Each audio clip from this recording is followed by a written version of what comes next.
Well, as we were saying, Donald Trump is a newcomer on the international geopolitical stage.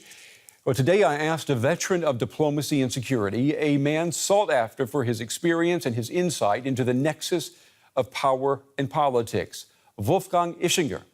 He is one of Germany's most respected diplomats. He now heads the Munich Security Conference. He knows all the players. He knows their strengths and their weaknesses. And that includes U.S. President Donald Trump. Mr. Ischinger, the U.S. President today asked, does the West have the will to survive? He said that's the fundamental question of our time. Is it? Well, it's an important question, obviously, but I think the answer is also obvious. Of course we have the will to survive, but the conditions of our survival and of our prosperity, our well-being, are of course changing rapidly. I'll give you an example. The percentage which is the West's share of global trade, for example, is diminishing. Even though we're producing more, others are producing more and more rapidly. China, India, Brazil, and others will soon collectively provide at least as much as we in the West have tended to provide. Is that what survival is? The world is changing. Is survival just about the power of economics, or is there more to that?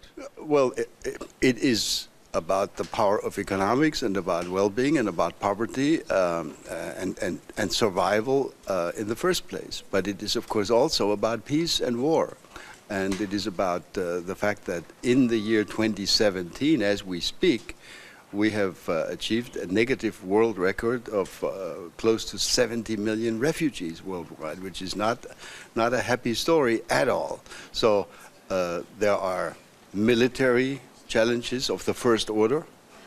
I personally believe that the world has not been such a dangerous place in more than 25 years. This is a dangerous moment with enormous risks. Just think of North Korea, for example. The world is not a happy place in terms of our capacity to end conflicts. Well, 5 years of war in Syria or 3 years of conflict in Ukraine. Do you feel safe with this U.S. president then? Do you think he has the credibility to deal with a conflict like North Korea without it spinning out of control? Well, let me put it this way. I think those in Germany who have dealt with the United States in the past know that there is a president, there is a Secretary of State, there's a Senate, there's a House of Representatives, there's the Pentagon, there is the Supreme Court, there are more than 50 governors.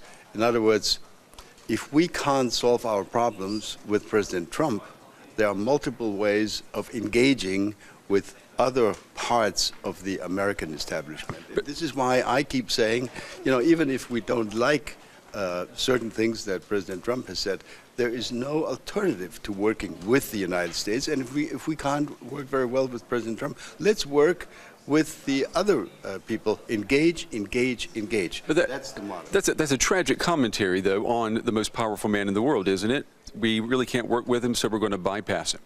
Well, let's see.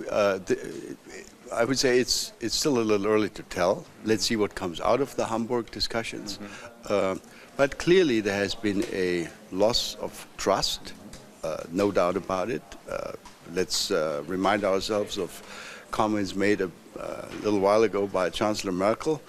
Apparently we need to take our future more into our own hands. We can't sort of totally outsource key elements of our security if the United States is no longer willing to guarantee what they used to guarantee in our understanding for half a century. You co-authored an open letter to the U.S. president and to the Russian president, and in that letter you talk about a knot of distrust, and you're afraid that that knot is getting tighter. Have you seen or heard anything today by what the U.S. president said in Warsaw that would lead you to believe that he is trying to untie that knot? Well, I think that the important thing here is above and beyond the official meetings of the G20 format, which is actually a meeting of more than 30. But the key important thing, of course, is the meeting between President Trump and President Putin. And this is why we my Russian friend Igor Ivanov, Sam Nunn from the United States, myself and a British friend drafted this letter because there is a specific responsibility for the two key nuclear superpowers, and that happens to be the United States of America and the Russian Federation. And if they can find a way to talk to each other about reducing tensions, about minimizing military risks, that's what they ought to do, at least by setting in motion a process in Hamburg.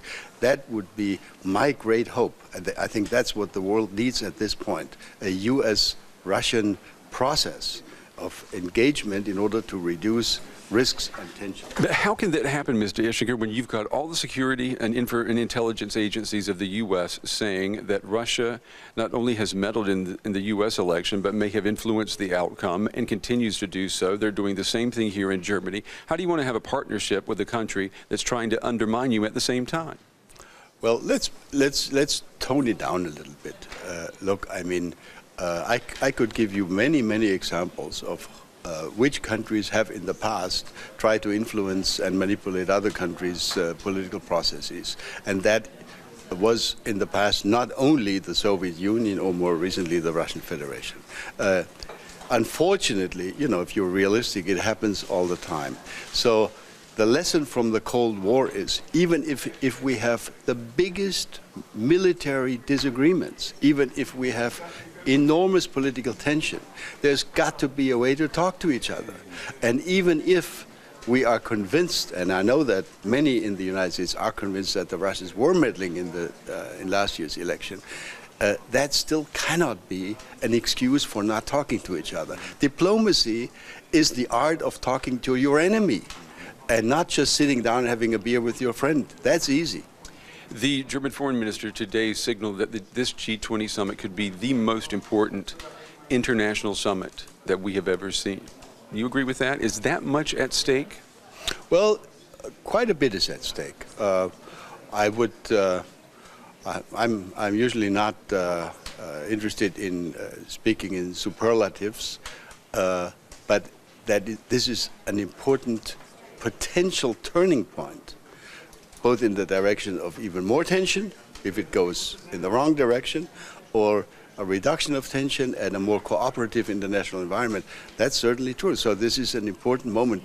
I would say certainly the most important strategic moment this year. Mr. Ischinger, thank you very much.